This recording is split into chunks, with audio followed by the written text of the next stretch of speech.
Ahí estamos. Todo de ustedes. Gracias. Brujim Abaem, gracias por acompañarnos esta noche. A diferencia de otras presentaciones, hoy quisimos compartirle la vida de una mujer de nuestros tiempos, pionera, tenaz y visionaria, reconocida como una de las 100 mujeres más influyentes internacionalmente por la BBC. Una mujer cuyo principio guía es: la medicina es religión en actos y la religión es medicina en plegarias. Y es así como, junto con estudiar medicina, ingresó al Seminario Rabínico Latinoamericano para convertirse en la primera rabina de Latinoamérica.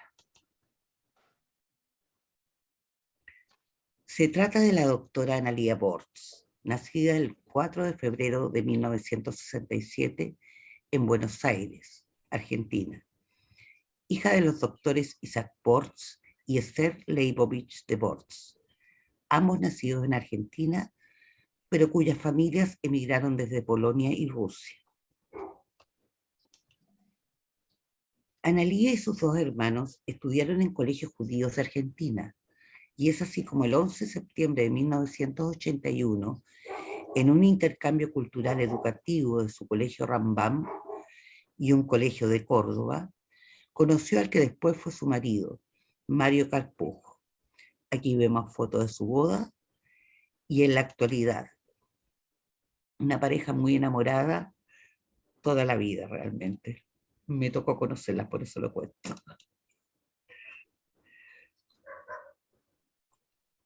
En esta imagen vemos a sus dos hijas, Tamar, que está a la izquierda, y Adina a la derecha. Y en la foto central vemos, no sé cómo se dice en otros países, aquí dos padres chochos, se dice orgullosos, en el bar mitzvah de la menor de sus hijas, Adina. Con dos rabinos papás tenía que salir muy bonito ese bar mitzvah en todo caso.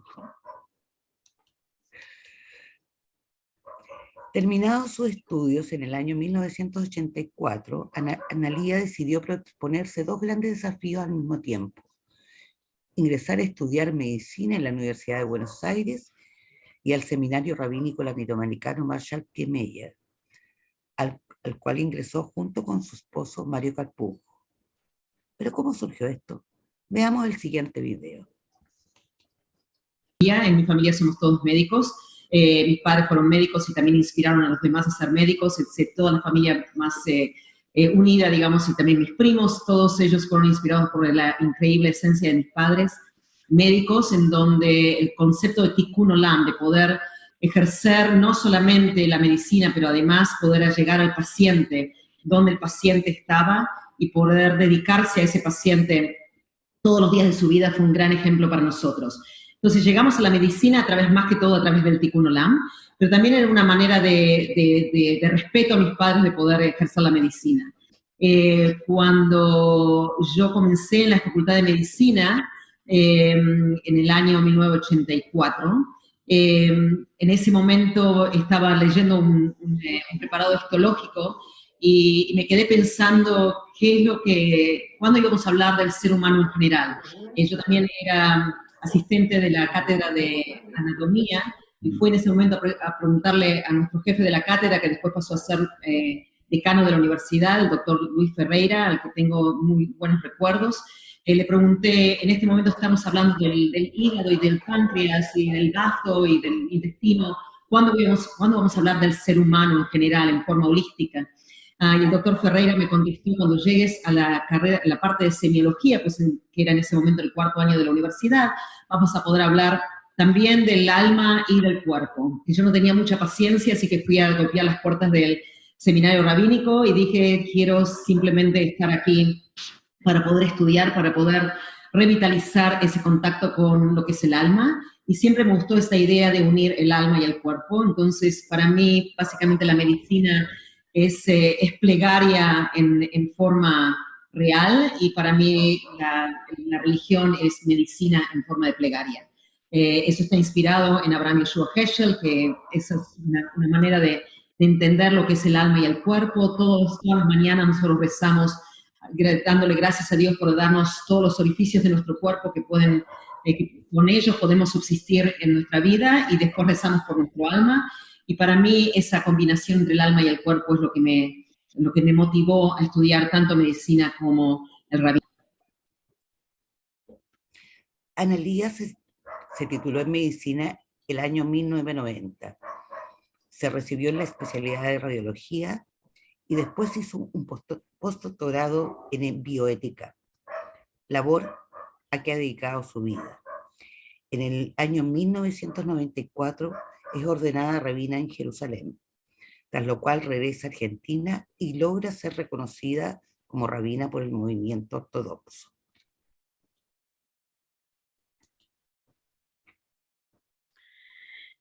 En una de tantas entrevistas que le han hecho, le preguntaron cómo se ha modificado el papel de la mujer en la ciencia y en la religión judía en los últimos años.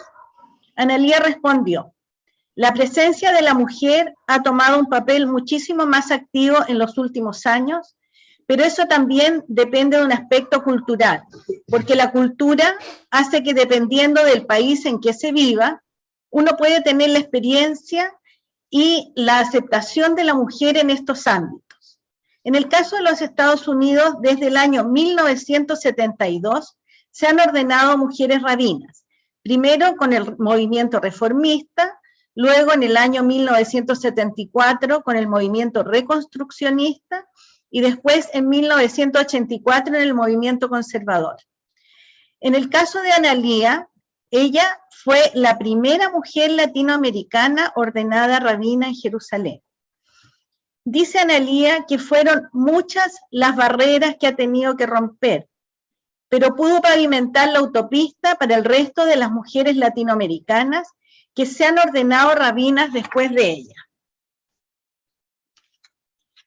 En el caso de la ciencia, sobre todo en el área de la medicina, estamos viendo la integración de la mujer en la parte médica. Cuando Analía estudiaba medicina, el 50% de los alumnos eran mujeres, pero cuando su madre, que aparece aquí en la fotografía, Esther Leibovich de Bors, de bendita memoria, la cual estamos viendo, lo hizo en su clase de medicina. Cuando ella estudió eran solo 3 mujeres. Entonces ella opina que de a poquito la mujer empezó a considerar el balance entre ser parte de lo que tenía que ser sirviendo a la familia y organizarse desde el punto de vista profesional, pero adquirió la disciplina para poder hacer tanto la parte profesional como la parte familiar. Sin duda, Analía Bors ha sabido balancear su vida personal y profesional. Ella señala: fue un gran desafío. La sensación es que uno tiene que hacer un poquito más, llegar a la perfección. Bueno, no existe la perfección, pero ser perfectible para poder ser aceptada. Como que había que romper muchas barreras, preconceptos, prejuicios. La verdad, dice, es que en mi caso yo no tenía ganas de romper prejuicios. Yo quería enseñar desde mi corazón, desde el punto de vista intelectual. Y fue una transformación muy positiva.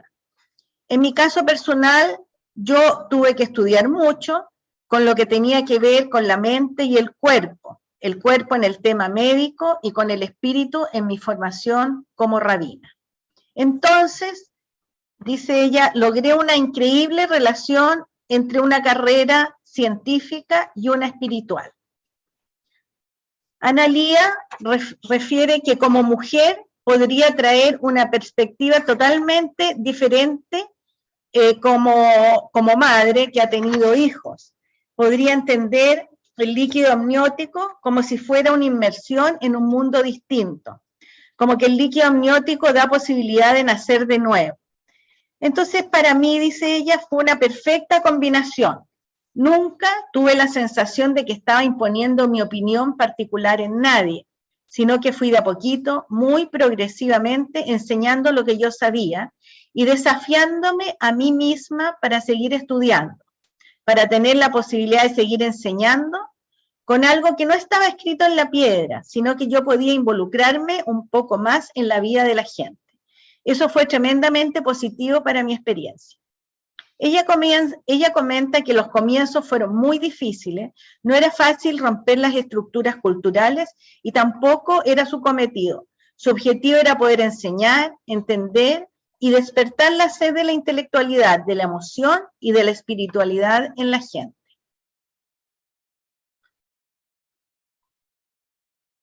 Consultada sobre la importancia de que haya mujeres rabinas, ella señala, en el libro del Eclesiastés, en hebreo llamado Coelet, dice, para todo hay tiempo y todo tiene un determinado momento debajo del sol. Yo creo que el tiempo llegó en una cultura donde la mujer empezó a tener acceso a la vida política, a la vida científica, a la vida cultural, en donde la mujer fue elevada y aceptada y honrada por sus propios méritos y no por los del que tuviese al lado. Entonces, yo creo que hemos abierto muchos caminos, tanto desde el punto de vista cultural, emotivo, científico, político, en la literatura, etc. Se abrieron muchos caminos para poder entender que cada uno en su género puede aportar algo distinto. Ese aporte es para el enriquecimiento general y no necesariamente para opacar al otro. Así los géneros se pueden unir o pueden caminar paralelamente para poder entender que hay algo que cada uno de nosotros puede brindar para el enriquecimiento de la sociedad, y no necesariamente en nuestra pequeña burbuja.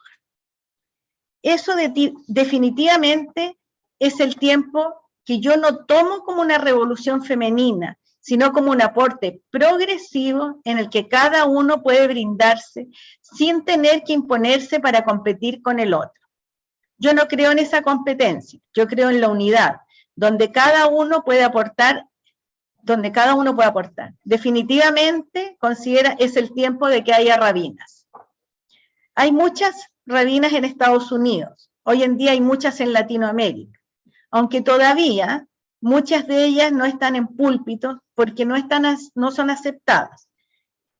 Estamos llegando ya a más de 25 años de esta generación de rabinas, y yo creo que es tiempo de que la sociedad se flexibilice un poco más para que podamos comprender cuán importante es entender la visión del otro.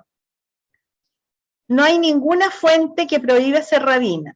Bíblicamente, la mujer fue bien aceptada desde el comienzo, desde Eva, gracias a que fuimos echados del paraíso. Después de eso, todas nuestras matriarcas, Sara, Rebeca, Rachel, Lea, profetisas, Miriam, Débora y otras mujeres como Ruth y Esther, se han encargado de hacer la historia del pueblo judío. Tienen un papel central desde el punto de vista bíblico. Tenemos un registro de la primera mujer rabina en nuestra época, que se llama Regina Jonás. Fue ordenada ella en Alemania en el año 1935, que obviamente en ese tiempo fue un escándalo.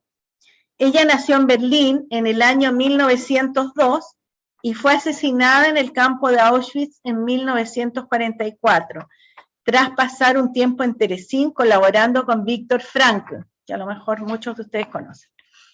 Se negó ella a emigrar a los Estados Unidos, aunque tuvo la oportunidad de hacerlo, para adherirse a la resistencia.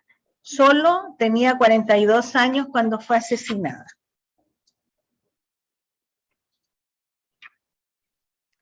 Analía viaja a Chile en el 1994 junto a su marido Mario y son los rabinos de la comunidad de Viña del Mar por 5 años, hasta el año 1999 en que viajan a Estados Unidos.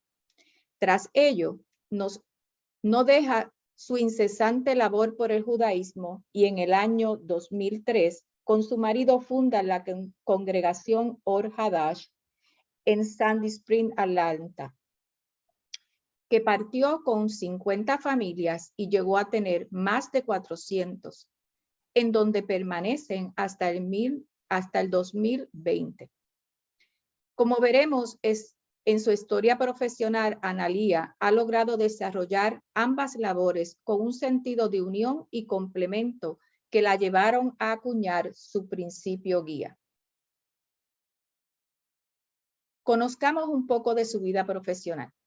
En una entrevista, Analía relata que un día vino a hablar con ella una mujer que había tenido un aborto espontáneo, producto de que el bebé no había desarrollado su cerebro y que estaba muy acongojada. Y en ese momento decidió crear el proyecto Semillas de Esperanza, destinado a ayudar con los problemas de fertilidad, que partió con un pequeño grupo en su casa y hoy en día es una fundación. En su entrevista nos relata y dice: hoy puedo decir con mucho orgullo que más de 100 niños han nacido de Semillas de Esperanza. Es un grupo donde una mujer ha colaborado con la esperanza de tener un niño para otras mujeres, conocido como la fertilización in vitro, vientre de alquiler y reproducción asistida. Si yo tuviera que elegir uno de mis más grandes logros, sin duda sería este, refiere Analía. Vinculando siempre sus dos amores, la bioética y la religión, ante aquellos que cuestionan los avances médicos nos dice: la bioética se encuentra en un estado muy avanzado. La bioética judía para un país como México, católico por regla, o para Estados Unidos, que es protestante, se encuentra en un estado muchísimo más avanzado. Israel no se queda atrás, por ejemplo, es pionero en este tema. Después de los años 50 habla de fertilización in vitro, reproducción asistida, aborto, clonación, donación de órganos. La bioética judía ha sido tremendamente progresista. Ha sido una revolución fantástica desde la época del Talmud, 1500 años atrás. En ese tiempo hubo toda una discusión acerca de si un clon, golem, podía ser considerado parte de un minyan. Incluso, este texto alude a la subrogación. Abraham alquiló el vientre de Agar para poder tener descendencia. En la Torá y el Talmud, la importancia del ser humano como una creación divina es lo más importante. Por eso, salvar una vida es más importante que preservar el Shabbat, a pesar de que es un día tan importante, puesto que salvar una vida es como salvar al universo entero, refiere ella. Analía dice: cuando yo hice doctorado en bioética, tuve que regresar a mis propias fuentes. Escuché a mis propios rabinos. No es casualidad que hospitales israelíes sean los más adelantados en cuestiones de eutanasia, tema que me gustaría a lo mejor más adelante retomar y ver los diferentes puntos de vista.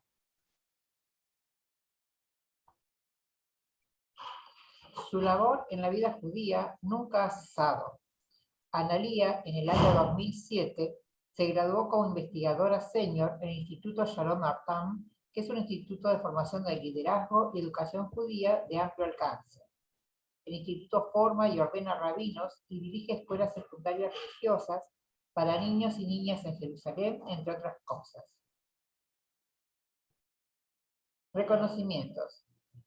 Analía fue premiada en el 2011 en Estados Unidos como Héroe Judío del Año y como la Mujer de Logro de Georgia IWCA en el 2012 por su trabajo en infertilidad.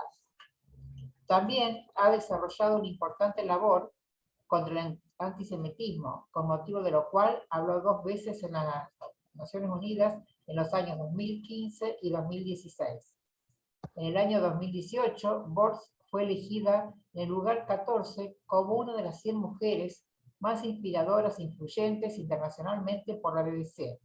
Solo 12 eran latinoamericanas, entre ellas Isabel Allende. En los años 2019-2020 fue seleccionada como becaria de la American Jewish World Service, que es una organización fundada en el año 85 por judíos norteamericanos, cuya labor es defender los derechos humanos en Asia, África, Latinoamérica y el Caribe.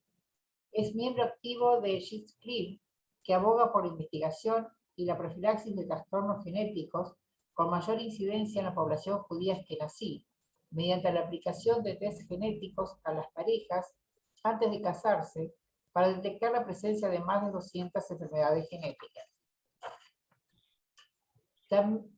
También ha desarrollado... Ella es cofundadora de Bakken, en el Nido, que es una iniciativa para crear un refuerzo positivo y afectivo para aquellos con enfermedad de salud mental y para los cuidadores que los apoyan, combatiendo la estigmatización social de las enfermedades mentales. Por favor, escúchenme.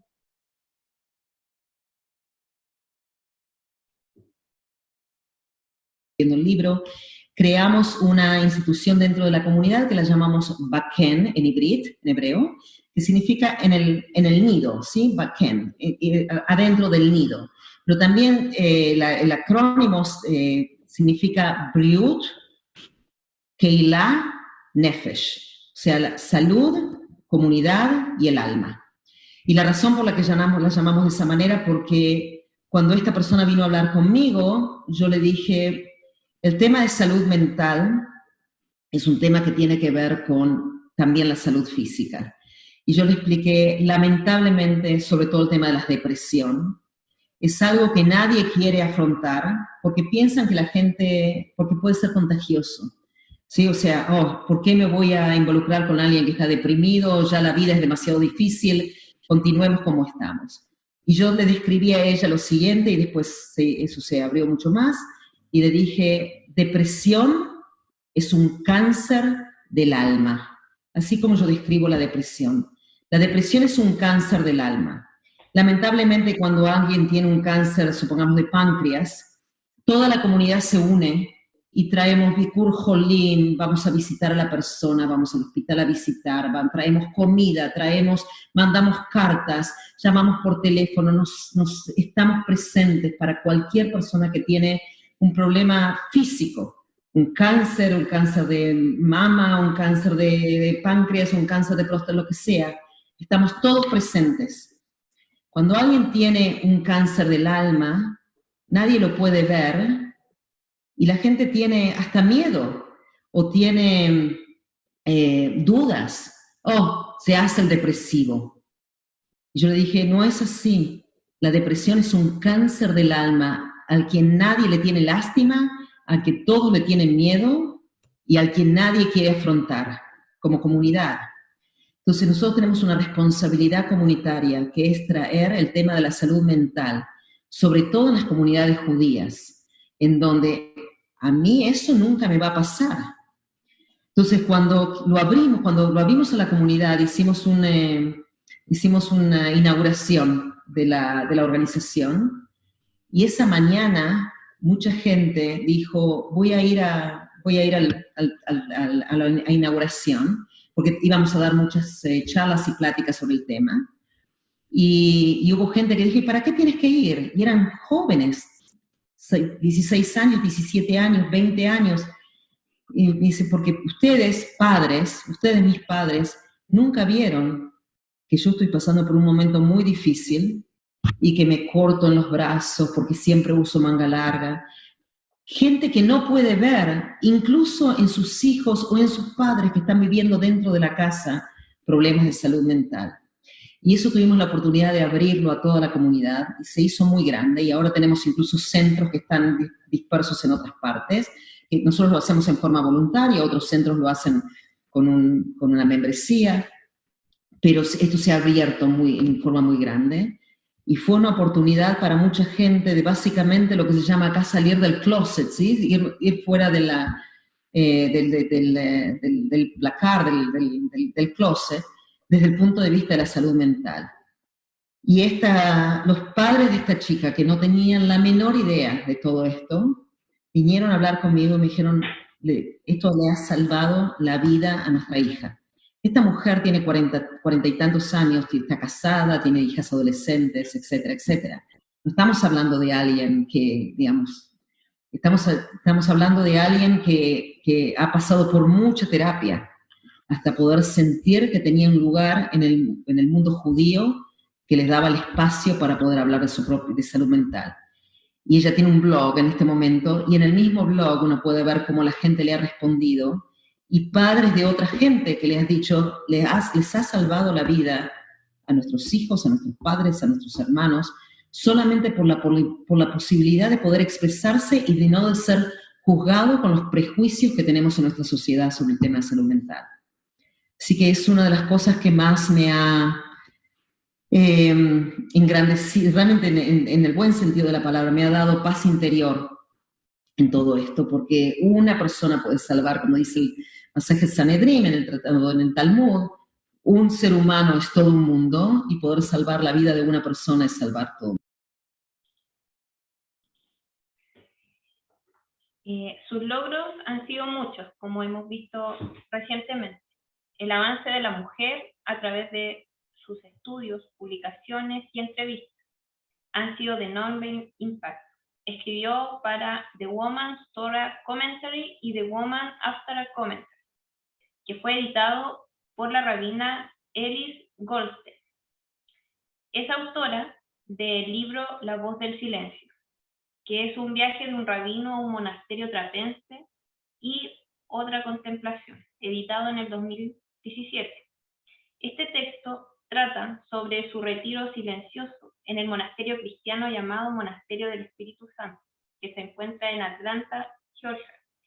Se acercó después de sufrir una enfermedad que tensionó sus cuerdas vocales y pólipos, y también se le aconsejó que dejara de hablar durante bastante tiempo y realizarse una intervención. Este libro es autobiográfico y trata cómo enfrenta su enfermedad y cómo materializa su tesis de la importancia de la conexión del alma y el cuerpo, y con esta una relación equilibrada hacia la sociedad y eventualmente conectarse con la comunidad. Le preguntaron, ¿cuál considera que actualmente es su mayor reto? Y ella habla sobre el balance. Si yo tengo que definir mi vida, todo es acerca de la palabra balance.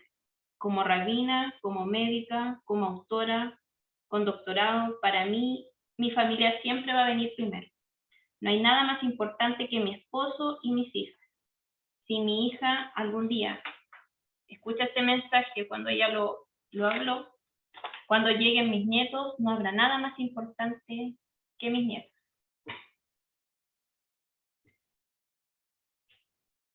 Le preguntan su posición ante las conversiones.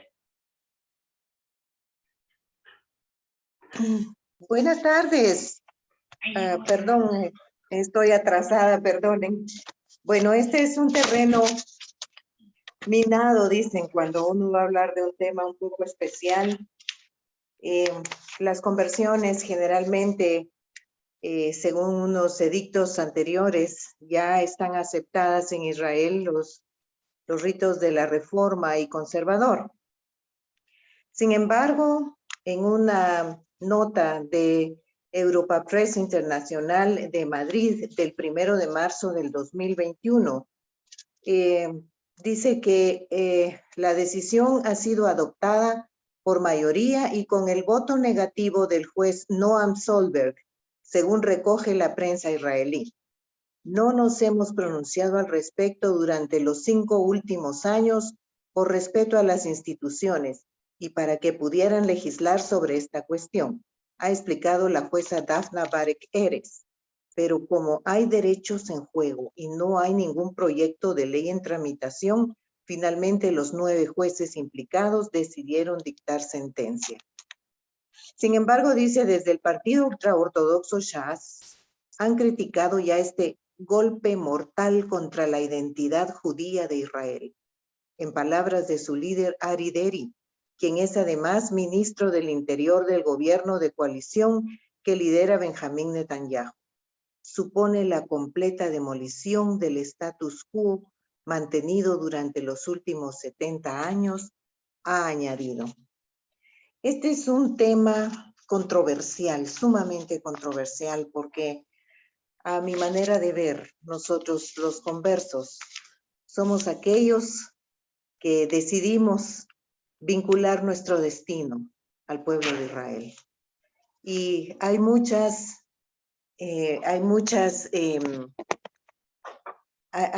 formas de tratar de reconocer al converso. Hay muchas formas en la Torá que dice que el converso es como un hermano que debe aceptársele, y Talmud menciona que no debe recordársele al converso su anterior posición.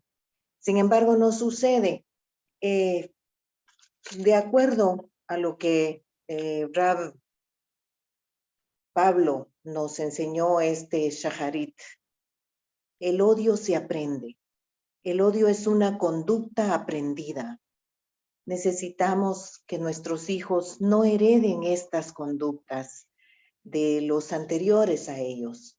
Puede ser que en algún momento uno haga un gesto despectivo ante un converso. Puede ser que uno critique al converso porque no hace esto o no hace el otro. Pero la verdad es que el odio debe ser erradicado desde la raíz, de manera que todos puedan darse cuenta que el converso es un hermano. El converso es alguien con el afán de estudiar, de aprender, y tiene un hambre por saber, por aprender todos aquellos detalles que le han sido dados al pueblo de Israel como un regalo. Tal vez hay muchas personas nacidas como judíos que no practican, pero el converso está siempre pendiente de qué debe aprender, cómo debe hacer, qué es lo que corresponde. Pero en esta posición, la rabina nos da una lección muy importante.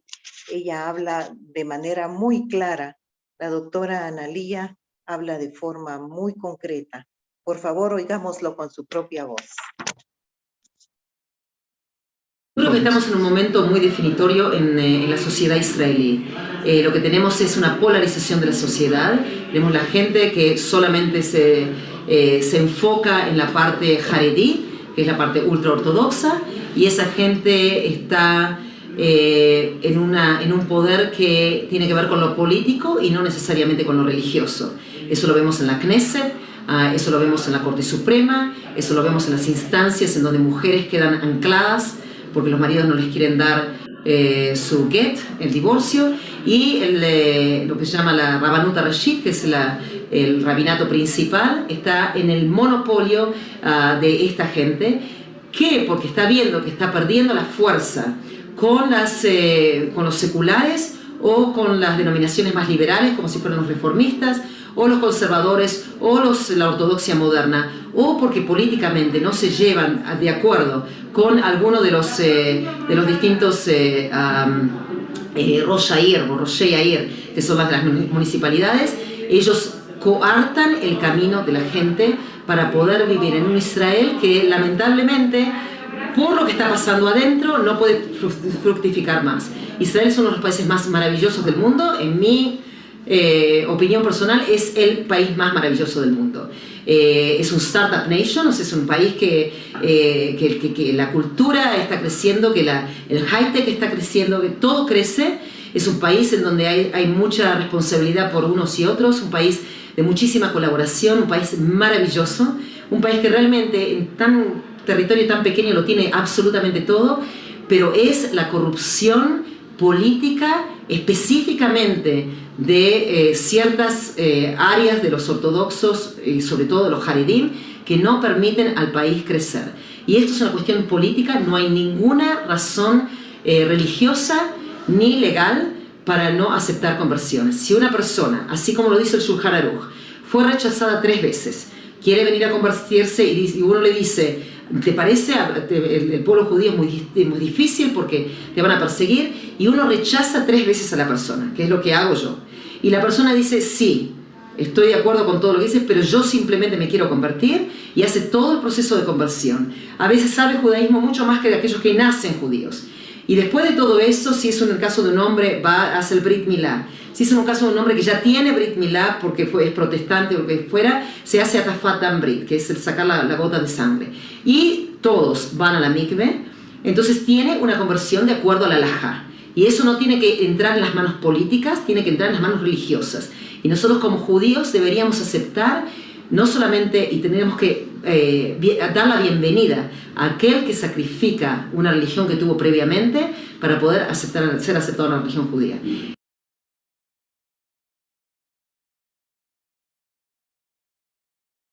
Es una posición sumamente clara.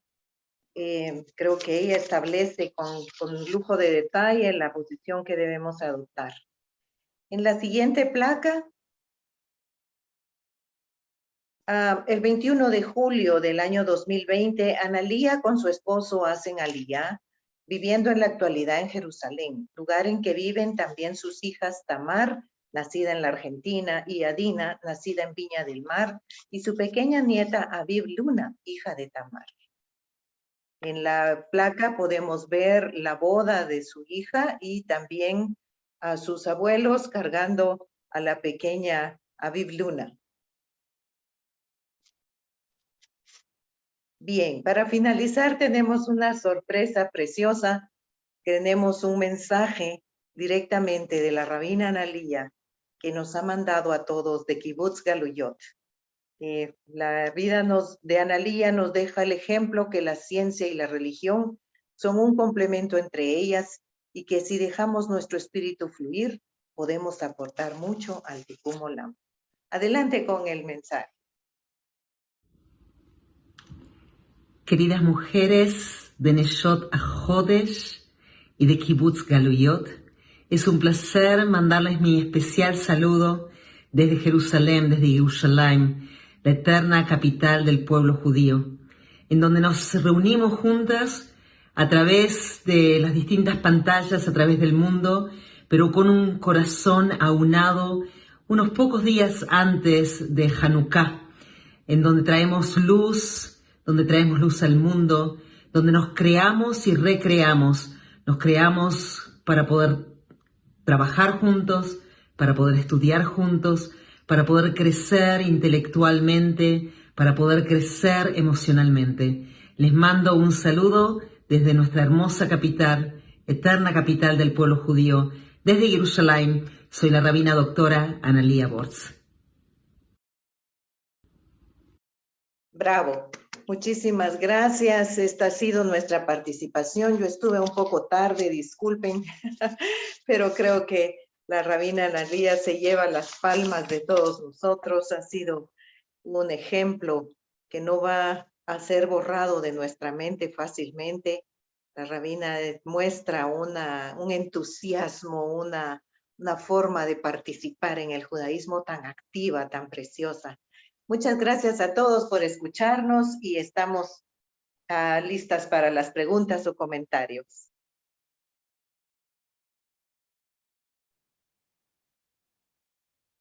Bueno, como siempre, queremos felicitarlas. Un trabajo excelente, muy profesional, cada vez más aceitado, más fluido.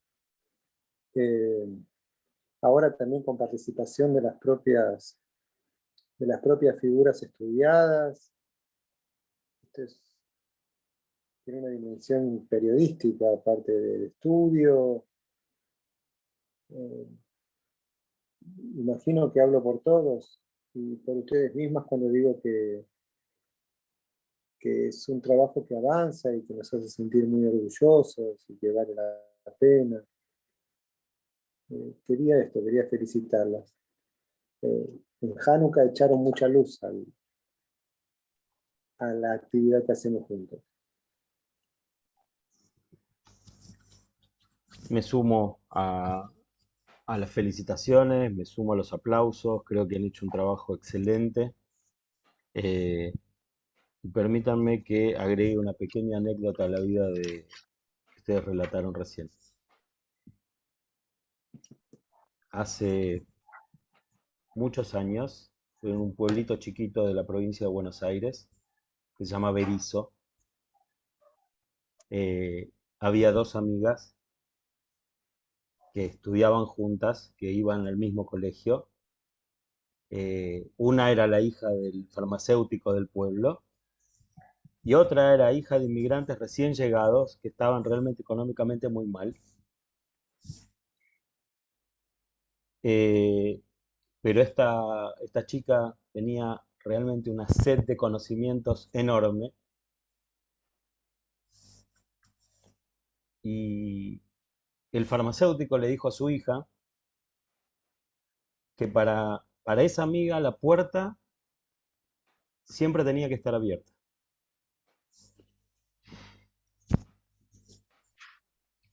Que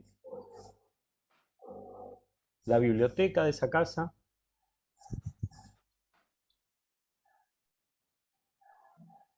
tenía que estar siempre a disposición.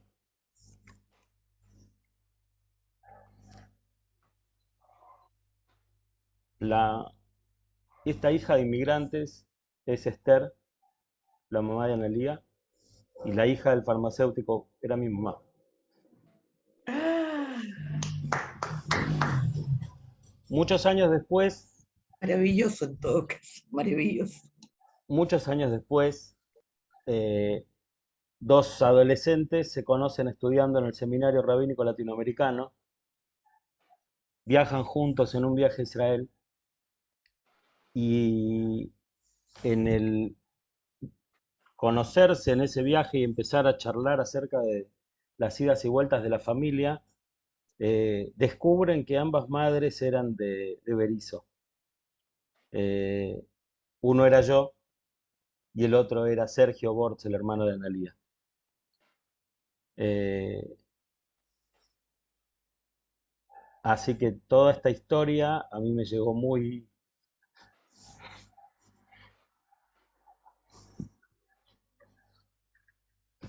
en lo personal. Uf, así que muchas gracias. Fue muy emotivo para mí.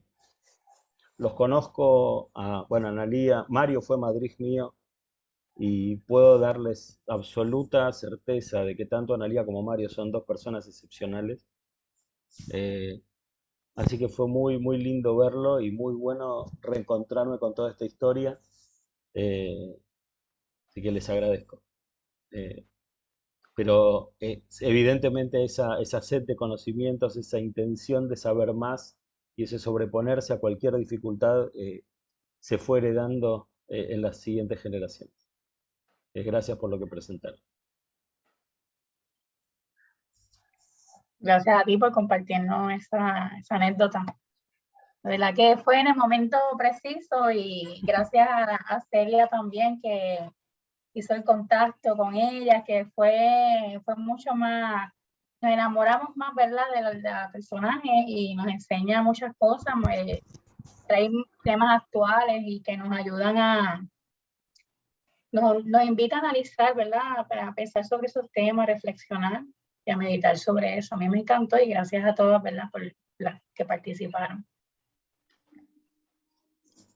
Excelente.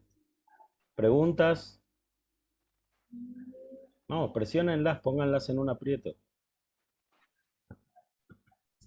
Celia, tú la Marcela, conociste el en Viña del micrófono. Mar. Celia, la conociste en Viña, tú, seguramente cuando ella estuvo en... Sí, yo la conocí el año 1999 en Viña, cuando estaban ella y Mario de Rabino, y era realmente, o sea, lo primero que nos dijo a las mujeres, o sea, yo te digo el año 99 que empecé a participar en Viña un tiempito, ustedes pueden usar tarit y kipá. No hay ninguna norma que prohíba, no le permitan que les prohíban usar tarit y kipá. Eso, ella te lo decía así, y ellos eran más sortidos, o sea, no era un tema que eran reformistas. Y por durante bastante tiempo las mujeres pudimos usar en Viña talit y kipá, y después, bueno, hubo un cambio de directiva al directorio y cambio de política. Esas cosas pasan en todo caso. Pero eres una mujer impresionante porque sus conocimientos llegaba a dar vergüenza lo que uno sabía de judaísmo comparado con ella.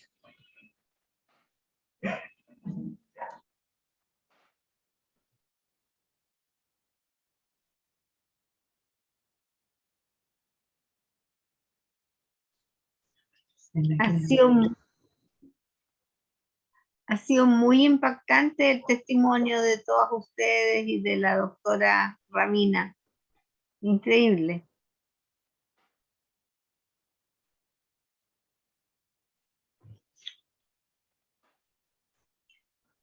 En realidad, la vida de ella fue es muy interesante. Aprendimos mucho de medicina, es una persona muy avanzada y muy preocupada de la bioética. Explicaba ella cómo hacía el tema de la inseminación artificial, qué aspectos son éticos, cuáles aspectos no son éticos. Ella da muchos consejos a las parejas antes de casarse. Por ejemplo, ella dice que las parejas ashkenazí que se van a casar, ella no las casa si no tienen un screening de enfermedades genéticas, porque se da mucho, digamos, entre los ashkenazí, algún tipo de enfermedades, y su objetivo es que las generaciones futuras sean sanas. Y lo ha logrado, o sea, con enfermedades como el Tay-Sachs, etcétera, que eran mucho más comunes, han pasado a ser más comunes en parejas, en hijos de parejas que no son judíos, que haciendo esta profilaxis de esta manera como preventiva. Y en realidad como que pudimos profundizar muchos temas, entre ellos el tema de las mujeres rabinas, que es bien interesante, que en realidad cuando uno empieza a escarbar, bueno, ¿por qué las mujeres tenían tan poca participación en la vida religiosa? Y uno se da cuenta que, bueno, en la época que escribieron el Talmud, los judíos eran parte del Imperio Romano, entonces había una aculturización, o sea, en el fondo no era el judaísmo el que prohibía la participación de la mujer, sino que era la cultura greco-romana en ese tiempo, digamos, que la adoptaron los judíos. Entonces, por ejemplo, porque después hay, bueno, de lo que yo leí en el Deuteronomio, por ejemplo, la interpretación la hacía una mujer, que decía una profetisa Hulda. Entonces, no es tan claro, digamos, porque el judaísmo directamente no fue el que excluyó a las mujeres de una participación activa, al parecer, sino que fue todo, digamos, el aspecto cultural en el que se encontraba el pueblo judío, lo que se llama una culturización, o sea, que adoptaba la cultura del momento. Y bueno, y eso se está revirtiendo y la mujer está ocupando también ese espacio. Y en Argentina es un semillero de formación de mujeres rabinas, que ya van 25 en Latinoamérica, hasta lo que nosotros leímos. Y bueno, y ha sido bien interesante, digamos, el preguntarse eso. Incluso alguien, una persona que no es judía, dice, bueno, ¿y será el tiempo de que haya obispas mujeres también? O sea, son temas como bien actuales que la sociedad se está preguntando, o sea, ¿por qué no? Digamos, ¿cuáles son las razones? Así que fue bien grato el haber trabajado con todo el grupo. El judaísmo lleva un paso adelante en este tema porque la Iglesia Católica no permite que la mujer sea sacerdote. O sea, el ser monja es un acto de claustro, o sea, poco menos de encierro o de servidumbre, pero sacerdotes mujeres no hay, solamente en la Iglesia anglicana. La Iglesia Católica Ortodoxa tampoco. Por lo tanto, el protestantismo y el judaísmo llevan un paso adelante en esto. ¿Para qué vamos a decir en el Islam? En el Islam la mujer ocupa un lugar mucho inferior al burro que tiene el árabe. Y no es una falta de respeto, pero esa es la realidad. Uno estudia la cultura musulmana y se da cuenta que la mujer es considerada para nada. Pero en el judaísmo ha ido avanzando esto, y yo creo que no podía ser de otra forma. La ciencia avanza a través del judaísmo y también la cultura. Ahora, respecto de lo que dijo Lucy, quería puntualizar de lo que Analía decía de que ella no casaba a las parejas si no se hacían ciertos exámenes, y eso en Israel hoy en día es como habitual. Le hacen un examen genético, no es para no casarlos, sino para decirles, saben que por los genes de ustedes son propensos a que su hijo tenga alguna de estas enfermedades complicadísimas. Entonces los casan igual y les recomiendan la adopción, que allá en Israel es como muy habitual porque traen chicos de todo el mundo que son de países en que han sido abandonados, que han estado en guerra y todo, para que sean adoptados justamente con el mismo sentido de darles un hogar, darles una vida adecuada, darles lo que necesitan. O sea, el tikkun olam que tenemos que estar haciendo todo el tiempo nosotros. Pero eso se hace en Israel habitualmente. Qué ilustrativo. Sí, sobre este tema, en la comunidad ortodoxa, esto se viene realizando hace muchos años. Para ellos es mucho más sencillo, porque recuerden que dentro de la comunidad ortodoxa, generalmente los matrimonios son acordados previamente por el Rav. Entonces, quien se encarga de estos temas ya tiene entre los datos, antes de hacer el shidduch, antes de hacer ese matching, ya tiene los datos genéticos.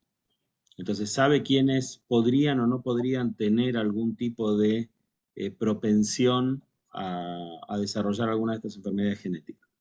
En las comunidades más liberales es muy relativamente nuevo que se empiece a trabajar este tema, y por lo general es muy difícil que la gente tome conciencia del peligro que causa realmente, o sea, la cantidad de casos que había anteriormente y cómo con la detección temprana y con el seguimiento genético se puede, o tratar de evitar, porque algunas incluso son evitables sabiendo de qué se trata, sabiendo que está la propensión a esto.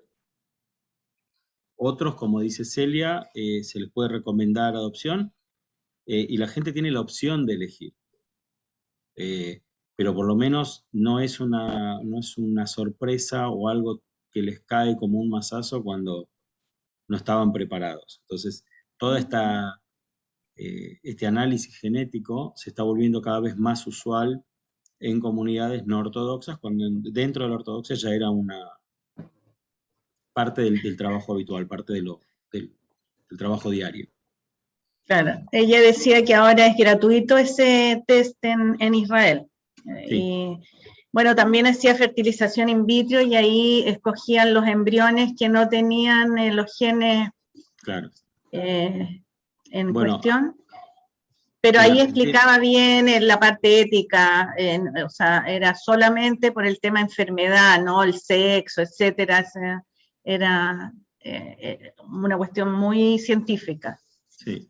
Aquí en Argentina, hace unos 7, 8 años, digamos, hay una fundación que está trabajando muy fuerte también para cubrir los gastos de estos exámenes genéticos para quienes se quieran sumar. Pero como les digo, intentamos varias veces hacer encuentros y reuniones y difusión, y es un tema que a la gente le cuesta mucho afrontar. O lo ven muy lejano en algunos momentos, o tienen miedo de los resultados en otros, pero bueno. ¿Y por qué se Entiendo que en producen algún estos momento problemas? se irá desarrollando. ¿Y por qué se producen estos problemas genéticos por matrimonios en el pasado de parientes muy cercanos? Sí, en el caso de los askenazis principalmente vivían en comunidades muy cerradas en Europa. Eso se llama endogamia. Endogamia. ¿Sí? Sí, sí. Marcela, Eso es. creo que tenías una pregunta, ¿verdad? Sí, yo nunca entiendo bien si son los ortodoxos, son los conservadores, o aparentemente no son. No. Entonces, ¿me puedes explicar esas diferencias, por favor? Los ortodoxos es la rama más cerrada, los que los vemos por la calle ya vestidos ya desde su forma de vestirse, se los reconoce, son los que generalmente llevan, algunas de las ramas de la ortodoxia llevan los peyes, otros no. Es digamos, lo que se considera el judaísmo más tradicional. Como respuesta en el momento de del iluminismo, en el momento de la apertura de todo lo que eran el shtetl, y cuando los judíos de Europa empiezan a acceder a las grandes ciudades y a las universidades, se desarrolla el movimiento, los inicios del movimiento reformista a principios del siglo XIX, que lo que daba era una opción de mantener un judaísmo apegado a la tradición, pero con cambios en lo diario, cambios en la liturgia, cambios en todo lo que era el comportamiento clásico. La reforma en aquellos momentos empieza a desarrollarse sobre todo en Alemania, y como una respuesta a esta reforma, que empezó a convertirse en algo muy de extremo y muy fundamentalista en cuanto a los cambios, surge después el movimiento conservador, ¿tá? Que empieza a definirse como que no es ni ortodoxo ni es reformista. Los dos movimientos, conservador y reformista, tienen su impulso más grande con la llegada de los inmigrantes. Estoy haciendo un resumen muy por arriba, ¿sí? Con la llegada de los inmigrantes a Estados Unidos, y se desarrollan ahí estas dos ramas. En lo que es Latinoamérica, la mayoría de la inmigración, sobre todo en Argentina, era una inmigración que por las características que tuvo, que fue inicialmente de población rural, que después fue mutando hacia las ciudades, incluso los que venían de hogares más tradicionales, se fue convirtiendo en algo mucho más laico. Y a partir de los años 50 del siglo XX, fines de los años 50, empieza a desarrollarse con mucha fuerza el movimiento conservador, que se desarrolla muy fuerte en Buenos Aires, establece el seminario rabínico y educa a muchos de los rabinos que después fueron a trabajar a distintos países de Latinoamérica, y toma mucha fuerza, mucha más que en el resto del mundo, el movimiento conservador en Argentina. El movimiento reformista, por su parte, es el movimiento más fuerte en Estados Unidos y en el resto del mundo en cuanto a la cantidad de gente. Hay diferencias bastante claras y bastante marcadas entre un movimiento y el otro. Uno es eminentemente alágico, y el otro respeta la halajá, pero como marco de referencia.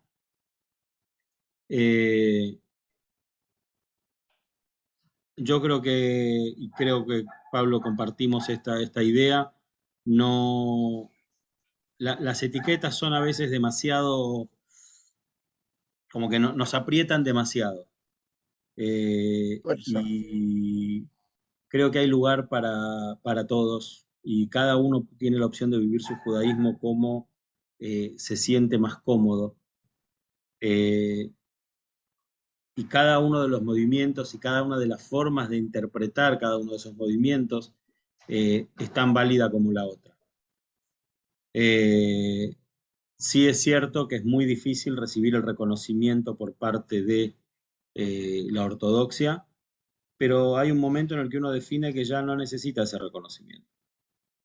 Uno los reconoce y sabe el lugar que tienen y su importancia y su tradición y su historia, y sabe que hay gente que necesita moverse en un marco más ortodoxo, y es perfecto que existan, y están los que necesitan moverse en un marco más liberal, un marco más de un judaísmo que sea más afín a su forma de vivir dentro de la comunidad más amplia. Y creemos que todos tenemos lugar y todos tenemos la opción de elegir y de movernos en ese ámbito. Por eso nosotros tratamos de que Kibbutz Galuyot siempre sea un lugar con la suficiente apertura como para poder recibir a todos, en un ámbito donde se respete la decisión de cada uno acerca de cómo vivir su judaísmo, y entendiendo que respetar esa forma es también que ese otro respete la forma que cada uno de nosotros tenemos. Gracias. De nada. No sé si Perdón, no sé a si mí, te a aclaré mí hay algo o algo, te mezclé mucho más las cosas, pero está a bien. mí, a mí hay algo que no me agrada así mucho de los ultraortodoxos, porque hay un grupo bastante importante en Israel, o sea, no es importante, pero que hace mucho ruido, que ni siquiera reconocen el Estado de Israel. Y lo Ujú. más extraño es que viven de la plata que da el Estado de Israel. Entonces, andan a veces marchando hasta con banderas palestinas, estos caballeros. O sea, si no les gusta el Estado de Israel, deberían irse y dejar de Pues ser la que sangría que significan para los impuestos israelitas. sí, hay ciertas contradicciones y hay situaciones bastante complicadas. Eh, de todos modos, yo adhiero a lo que me decía una vez un rabino conocido, que decía que el problema no son los ortodoxos, por el poder político que tiene la ortodoxia en Israel. No son los ortodoxos, sino los laicos con culpa. Perdón. Porque la ortodoxia tiene su forma de pensar y no se puede pedir que piensen de otra manera porque no está dentro de su marco y de su ámbito. Tiene una forma de pensar y está perfecto que así sea. El asunto es el apoyo político que reciben de los que son laicos, que en su vida entraron a una sinagoga, que no les importa ni la kashrut ni nada, pero cuando llega el momento de apoyar, bueno, pero ellos son los que sostienen el judaísmo. ¿Tá? Entonces, el problema, y otra vez, adhiero a lo que me dijo este rabino, no son los ortodoxos, sino los laicos con culpa, que son los que le dan el poder, que es mayor al que proporcionalmente deberían tener.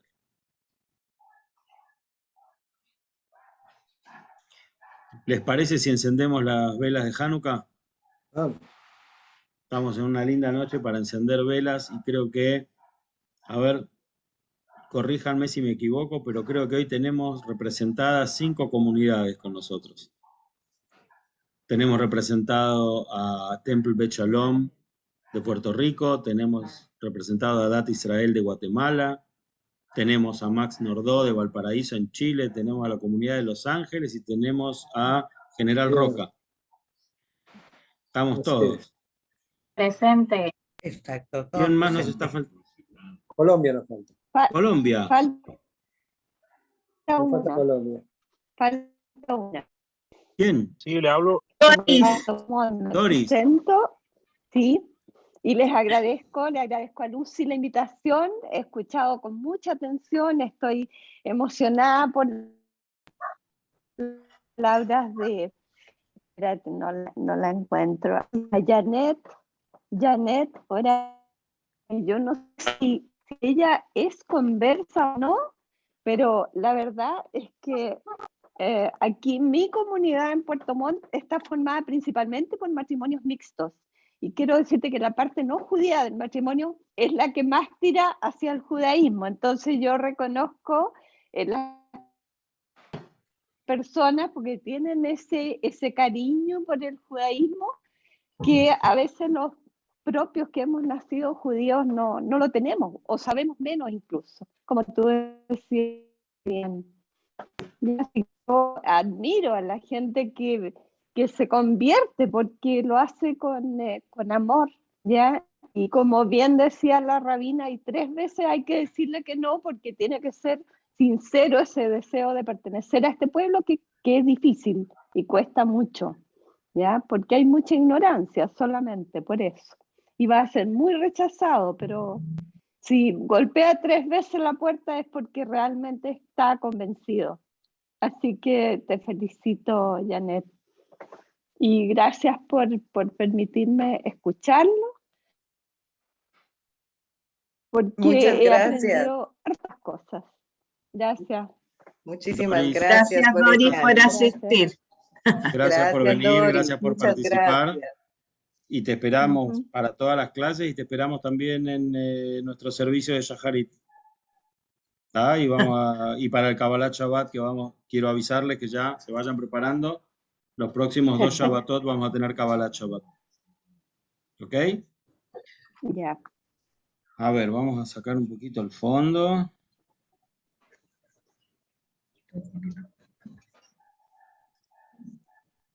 Ahí estamos.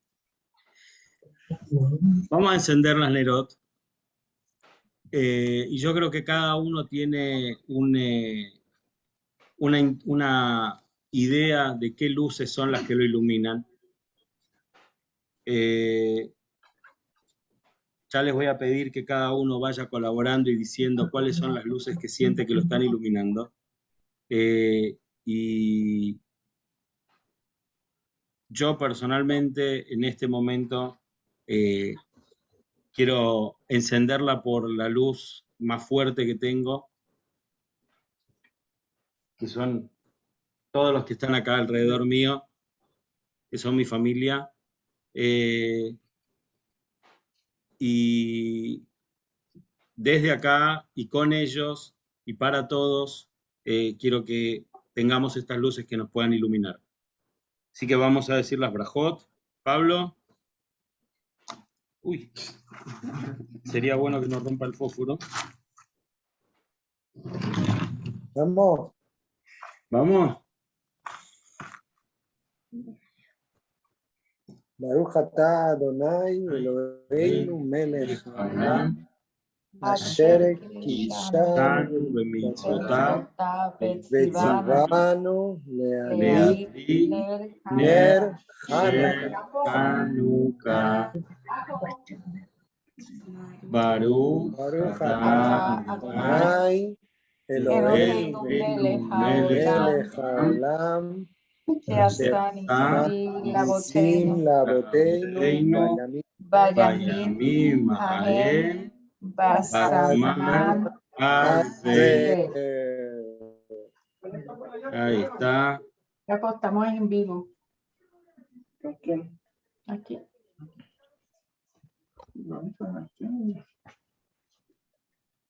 Hermoso. Con todas estas luces que podamos hacer este Pirsum Anés, que podamos compartir el milagro, que podamos iluminar. Y ahora sí les pido, hermoso, excelente Doris, y les pido, abran los micrófonos y compartan. Como y cuéntenos no se las cuáles puedo son las luces. mostrarles, no se las puedo mostrar porque son con aceite, entonces se me caería si la muestro. Le saqué una foto, ¿ya? Excelente, ahí está mi excelente. Hanukkah con velas recicladas. Le pongo una pita de algodón y reciclo siempre todas las velitas estas. Entonces no compré más velitas, solo las reciclo. Muy bien pensado. Bien. Excelente. Gracias. Gracias por compartirlo. Ahora sí los escucho. Que nos cuenten sus luces. ¿Cuáles son las luces que los están iluminando? ¿O por quién hoy encienden estas cinco velas? Al igual que tú, Eddie, por mi familia, pero también por nuestras comunidades, que son los que se han agregado también a nuestra nueva familia, por todos ustedes.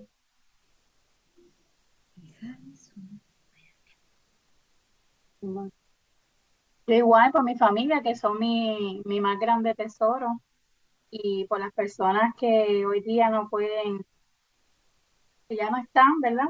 Que uno las extraña y que las recuerda en estos momentos, ¿verdad? Así que por todos ellos. ¿Quién más? Yo agradecer la oportunidad de tener un grupo con el que compartir con ustedes. Gracias, Marcela. Es un gusto siempre compartir con vos estos espacios. ¡Kamal! ¡Kamal! ¡Estás ahí! Por Kibbutz Galuyot, que ha venido a hacer una tabla de salvación en esta época de reclusión en nuestras casas o en nuestros países. Yo enciendo estas luces pidiendo al Eterno que sigamos, que adelantemos, que aprendamos, que les dé mucha fuerza al Rab Pablo y al Rab Eddie de soportarnos, de tolerarnos. Así es de que pido por Kibbutz Galuyot. Gracias. Kamal prendió las velas porque por fin lo dejaron aparecer.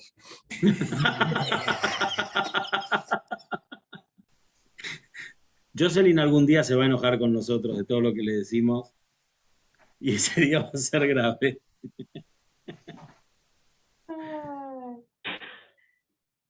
Bueno, ¿quién más? Los escuchamos. Ludovico, me alegro de verte, veo que estás con la familia. Qué lindo que puedas estar justo en esta semana compartiendo las Nerot de Hanukkah en familia. Gracias. Igualmente, verlo a todos ustedes es un placer y una caricia al alma. Así que feliz Hanukkah para todos. Gracias, para ustedes también. Feliz Hanukkah. Por la comunidad y por la familia. Excelente. Esta comunidad ha sido importante en este tiempo para mí. La pandemia ha traído algo bueno. La comunidad, como dice Janet, ha sido nuestro soporte en este tiempo difícil. Gracias. Gracias. No sé si se escucha.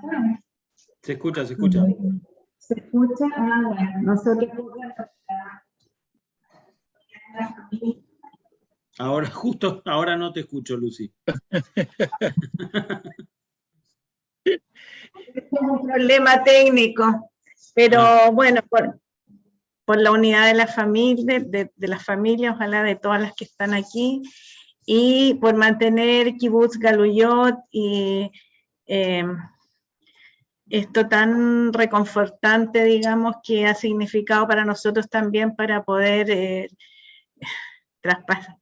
pasar todo el periodo de la pandemia y poder participar con un grupo tan ameno como ustedes y poder aprender y reflexionar y, bueno, cada vez más y poder compartir en estas instancias que nos hacen avanzar en el judaísmo.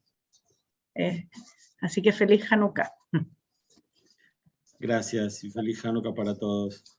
Y Igualmente un para poco ustedes. también respondiéndote, Janet, vos sabés que nosotros creemos, y firmemente lo creemos, que todos somos judíos por elección. ¿Tá? Porque nosotros tenemos que elegir todos los días. Es muy fácil elegir no serlo. ¿Tá? Entonces, no hay nada que nos diferencie, simplemente nos iguala el hecho de elegir todos los días andar por este camino. Gracias, Rabel. Y para que continúe la tradición en nuestras generaciones. Exacto. Exacto.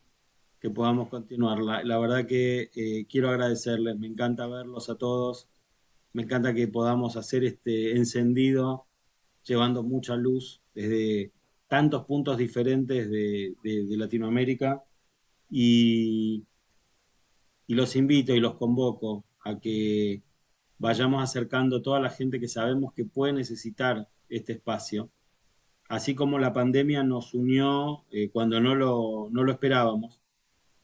Y por suerte hoy, a 1 año y medio de haber empezado a conocernos, tenemos esto y tenemos esta sensación de que nos conocimos siempre y de que los encuentros de comunidad son cara a cara, pudimos traspasar un poco la pantalla. Yo sé que hay mucha gente que necesita esto y nuestra razón de ser es llegar a toda esa gente que lo pueda necesitar. Entonces los convoco para que seamos socios en esto de buscar a todos aquellos que necesitan un espacio comunitario como este, que nos va a ayudar a que esta comunidad siga creciendo, siga formándose y formando su propia identidad, y que tengamos muchas luces para para iluminarnos y para iluminar. Así que les agradezco una vez más. Hag Sameach para todos. Hag Sameach, Hanukkah. Hag Sameach.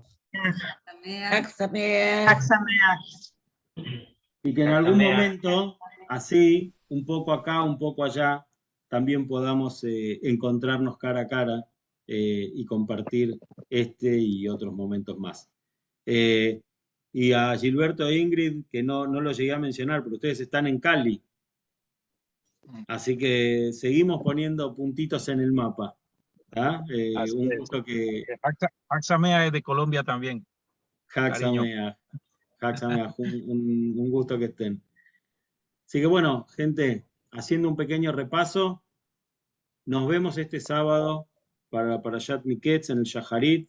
Recuerden los horarios, es a las, vamos de nuevo, 9 de Guatemala, 10 de Colombia, 11 de Puerto Rico, 12 de Chile, Argentina y Brasil. Así que nos vemos este sábado. El jueves que viene empezamos ya con las clases de Tebet. Gracias a todos. Hag Sameach, y que tengan muchísima luz para recibir y para dar. Hag Sameach. Hag Sameach. Hag Sameach. Hag Sameach, Kamal. Hag Sameach, tía Celia. Miguel, que no te había visto.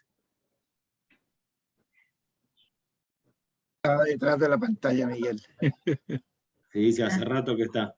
Guardando un respetuoso silencio. Chao, adiós.